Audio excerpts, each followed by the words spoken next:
ED ते लोक करत असतात आणि सातत्याने तिथे लोकांच्या संपर्कात असतात.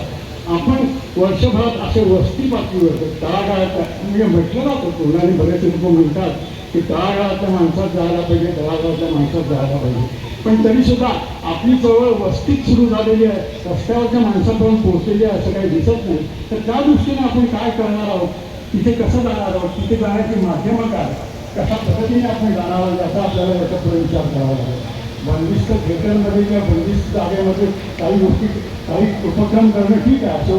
अशी म्हणजे कित्येक वर्ष आपण प्रबोधनाचं काम करतो आहोत. मोठ्या प्रमाणावर आम्ही गाणी म्हणतो, नाटकं करतो, व्याख्यानं करतो, पण ह्या प्रबोधनातून फार मोठ्या प्रमाणावर माणसं तळागाळातला माणूस हलायला लागला, तो काहीतरी प्रत्यक्ष कृतीशील सहभाग घ्यायला लागला या सगळ्या फॅसिस्ट शक्तीच्या विरोधात असं काही दिसत नाही.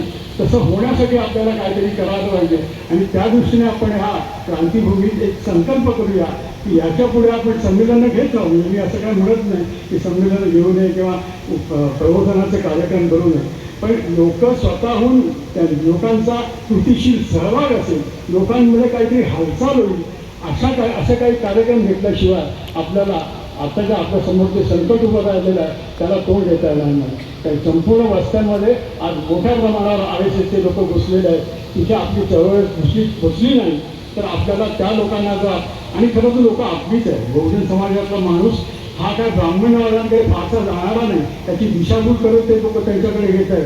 पण जो आपला माणूस आहे तो आपण जे म्हणतो त्याला फुल्यांविषयी आपण काय सांगू, आपण आंबेडकरांविषयी काय सांगू, त्याला त्याचा नक्कीच पाठिंबा असेल, तो नक्कीच आपल्याबरोबर येईल. फक्त आपल्याला त्याच्याबरोबर जाण्याची गरज आहे एवढंच मी बोलतो. आणि आज आपण तसा संकल्प करूया. ही चळवळ फक्त बंदिस्त मैफाट आणि बंदिस्त थिएटरात न राहता ही चळवळ तळागाळातल्या माणसामध्ये त्याच्यामध्ये हालचाली सुरू करणारी, त्याचा कृतीशील सहभाग सुरू करणारी चळवळ व्हायला पाहिजे अशा तऱ्हेचा संकल्प आपण करूया. एवढंच बोलतो आणि थांबतो.